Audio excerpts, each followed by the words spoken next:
6:40। 10-এ কত দেবে? 8। 8? আর তুই কোথায় গেল? দিতে পারছো না? অবস্থা দেখে বুঝতে পারছো যে আমি লিটারালি ঘেমে স্নান করে গেছি। না হয়ে গেছে অ্যান্ড আমার এখানে ওরিওটা গুঁড়ো করা হয়ে গেছে।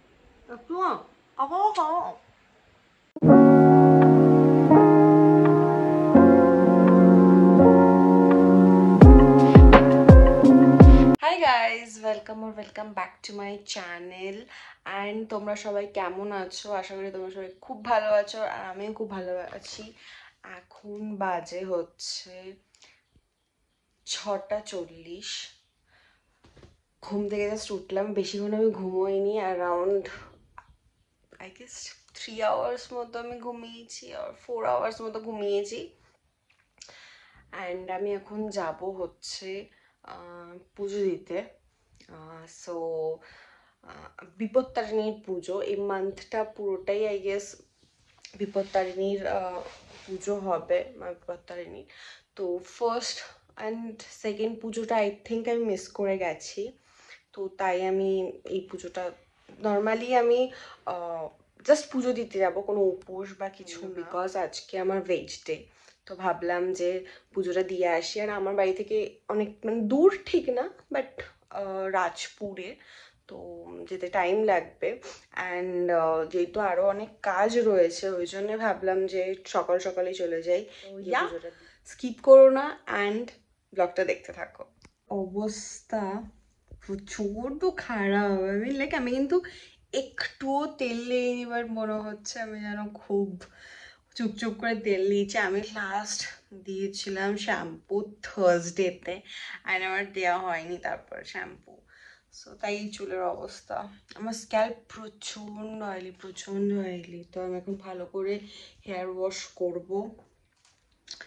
জল ঠান্ডা, বাট যাই হোক, চলো তাড়াতাড়ি হেয়ার ওয়াশটা করে নিই আমি। আমার আউটফিট, মেকআপ একদম করিনি, জাস্ট টিপ পরেছি, লিপস্টিক লাগিয়েছি অ্যান্ড আইব্রোজ করেছি, এই ঝুমকাটা পরেছি অ্যান্ড ইয়ার কুর্তি আর একটা জিন্স পরেছি। বিকজ জিন্সটা পরার পেছনে একটা রিজন আছে, ব্লগটা দেখতে থাকো, বুঝে যাবে আমি কেন জিন্স পরেছি। অ্যান্ড বাইরে পড়ছে বৃষ্টি, তো স্লিপার্স মানে কিছু ফ্ল্যাটস কিছু পরবো, হিলস আমি পরবো না। অ্যান্ড শ্যাম্পু দিয়েছি, চুলটা বেঁধে নিয়েছি অ্যান্ড ভালোই জোরে বৃষ্টি পড়ছে। আমি বেরোবো বৃষ্টি হবে না, সেটা তো হতে পারে না।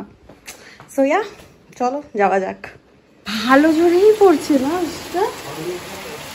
হ্যাঁ, জাস্ট বেরোবো, এখন বৃষ্টি পড়ছে। হ্যাঁ, চার্জে দেওয়া থাকুক। বৃষ্টি কমে গেছে, আমরাও বেরিয়ে পড়লাম। তো আমি আর বাবা বেরিয়ে পড়েছি। আমি এখান থেকে ভয়েস ওভার দিচ্ছি কারণ আমি অটো করে যাচ্ছিলাম, আমি বড্ড বাইরে নয়েজ হচ্ছে। আমি এর আগে অনেকবার গেছি মন্দিরটা, বাট এই রাস্তাটাতে বাবা প্রথমবার নিয়ে যাচ্ছিলো, একটা শর্টকাট দিয়ে।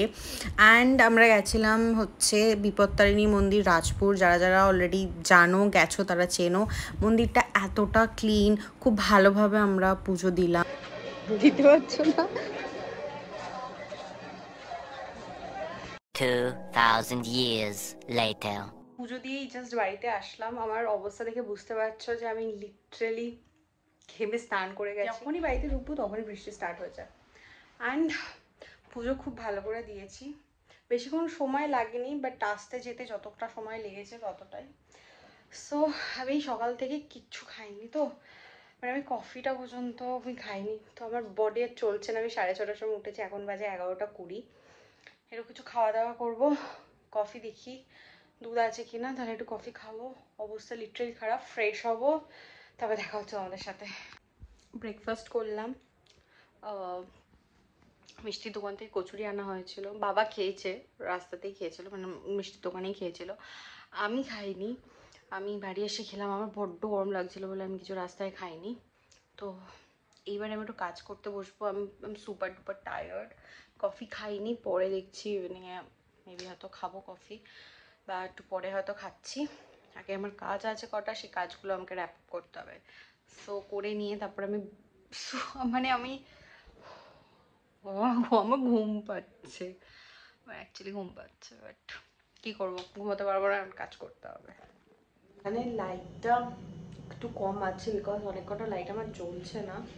তো আমি রান্নাঘরে এসেছি, এখন চিজ কেক বানাবো। তোমাদের সাথে আমি কতটা শেয়ার করবো আমি চেষ্টা করছি, আমি শেয়ার করার, বাট অ্যাকচুয়ালি যেহেতু একার হাতে পুরোটা করতে হবে, so I will try my best যে আমি শেয়ার করি চিজ কেকের রেসিপিটা। সো ইয়া, আমি এখানে চিজ ক্রিম বানাবো। তো চিজ ক্রিমের জন্য আমি একটা 500 ml আমি আগে দুধ নিয়েছি, এটাকে আমি আগে ক্রিম বানাবো। সো তারপরেই আমার ওরিও চিজ কেক হবে। আচ্ছা, এবারে আমি এটা ফ্রেশ ক্রিম অ্যাড করবো অ্যান্ড আমি একটু নুন দিয়ে অ্যান্ড ভিনিগার দিয়ে আমি এটাকে একটা ছানা মতো বানিয়ে নেবো। যতক্ষণ এটা হচ্ছে আমি ভাবলাম ততক্ষণ আমি ওরিও বিস্কিটগুলোকে একটু গুঁড়ো করে নেবো। এই যে ব্লেন্ডারে গুঁড়ো ছানা হয়ে গেছে অ্যান্ড আমার এখানে ওরিওটা গুঁড়ো করা হয়ে গেছে। চিজ ক্রিমের জন্য ছানাটা কেটে নিয়েছি, এবারে আমি এটাকে মিক্সারের মধ্যে আমি ব্লেন্ড করে নেবো। এটার মধ্যে আমি হালকা একটু চিনি দেবো যাতে চিনির গুঁড়ো হয়ে যাবে একসাথে, অ্যান্ড আমি এটার মধ্যে একটু কনডেন্স মিল্ক দেবো, দিয়ে এটাকে ভালো করে ব্লেন্ড করবো। আর আমি এখানে কনডেন্স মিল্কের জন্য মিল্কমেডের নেসলের মিল্কমেডটা ইউজ করছি। এটা আমি ক্রিম রেডি, দেখে মনে হচ্ছে মানে তোমরা বুঝতে পারছো না হয়তো, but yeah, trust the process. এটা আমি বাটার দিয়েছি এর মধ্যে মেল্ট করে, অ্যান্ড এটাকে আমি ভালো করে মিক্সড করে এটার মধ্যে আমি প্লেস করে দেবো। It's very simple actually. See, এটা আমি ভালো করে প্রেস করে বাটার মেল্ট করে মিক্সড করে অ্যান্ড এরকমভাবে বসিয়ে দেবো। এর ওপর দিয়ে আমি চিজ ক্রিমটা স্প্রেড করব। তারপরে আমি 1 আওয়ারের জন্য ফ্রিজারে ফ্রিজ করতে দিয়ে দেবো। আমার সব কিছু রেডি, এইবারে আমি এটাকে ফ্রিজ করে দেবো। ফ্রিজ করে আমি এখানে একটুখানি স্ক্র্যাম্বল বিস্কিট রেখেছি, সেটাকে আমি ওপর দিয়ে স্প্রেড করে দেবো। বাবা গেছিল মা তারার পুজো দিতে, তো সেইটারই প্রসাদ। আমাদের বাড়ির পাশে একটা মা তারার মন্দির আছে, তো ওটারই আছে। তো মঙ্গলবার অ্যান্ড শনি মঙ্গলবার করে পুজো হয়, তো বললাম যে একবার আজকেই দিয়ে আসো, আবার স্যাটারডে যাবে, যেহেতু আজকে সব পুজো দেওয়া হচ্ছে তো আজকেই দিয়ে দাও। তো সেটাই গেছিলো, তাই এটা প্রসাদ খেলাম। 2000 years later. 1 আওয়ার হয়ে গেছে, তো আমি যাব গিয়ে দেখবো যে চিজ কেকটা কতটা সেট হয়েছে, আমি তোমাদেরকেও দেখাচ্ছি। আমি এক্সাইটেড। চিজ কেক রেডি হয়ে গেছে, জমে গেছে, অ্যান্ড এটাকে আমি এখন ডিমোল্ড করব। অ্যান্ড মা বলছে একটু জমাতে হবে কি, আই ডোন্ট থিঙ্ক সো, এটা হয়ে গেছে। এটা চিজ কেক একটু সফটই থাকে, তো এটার উপর আমি এখন ওই স্ক্র্যাম্বল যে বিস্কিটটা রেখেছিলাম ওটাকে দেবো, অ্যান্ড তার আগে আমি একটু ডিমোল্ড করে নিই। হয়ে গেছে, বললাম না বেশিক্ষণ লাগবে না, 1 আওয়ার ইজ এনাফ। এবারে আমি এটাকে দিয়ে সুন্দর দেখানোর জন্য বিস্কিটের ক্রাম্বসটা দিয়ে দিচ্ছি। আগের দিন বানিয়েছিলাম, বাট আগের দিনের থেকে এটা বেশি ভালো হয়েছে দেখতে। আমি এইবারে চিজ ক্রিমটা অনেকটা বানিয়েছি বলে ওপরের লেয়ারটা অনেকটা হয়েছে, সো দেখে তো খুব টেম্পটিং লাগছে, আর I am so excited also. Cheese কেকটা বেশিক্ষণ রাখবো না বিকজ মেল্ট হয়ে যাচ্ছে, আগে আমি কেটে নিই। অ্যান্ড বাবা খেয়ে বলুক কেমন হয়েছে। কেন মিষ্টি খেয়েছি অনেক আজকে, একটুখানি খেলে কিছু হবে না, আর একদম অল্প। আজকে তো একটু আরেকটু জমতো, এটা না জমলেও চলবে, চিজ কেক তো ভালো হয়েছে, মিষ্টি ঠিক আছে। তো বাবার অ্যাপ্রুভ দিয়ে দিয়েছে বাবা। কত দেবে তুমি 10-এ? 10-এ কত দেবে?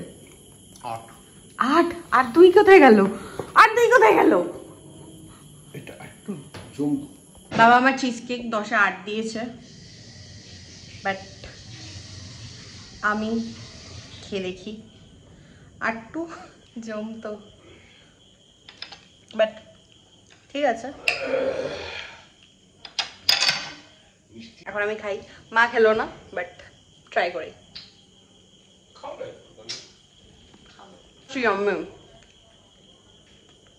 আমি প্রো হয়ে গেছি চিজ কেকার হয়ে গেছে।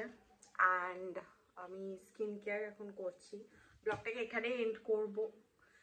ভেবেছিলাম আর একটু বড় করব, বাট মেবি এটা সেকেন্ড পার্ট আর অন্য একটা নতুন ব্লগ আসবে। তো কালকের ব্লগটা ওটাও খুব ইন্টারেস্টিং হবে।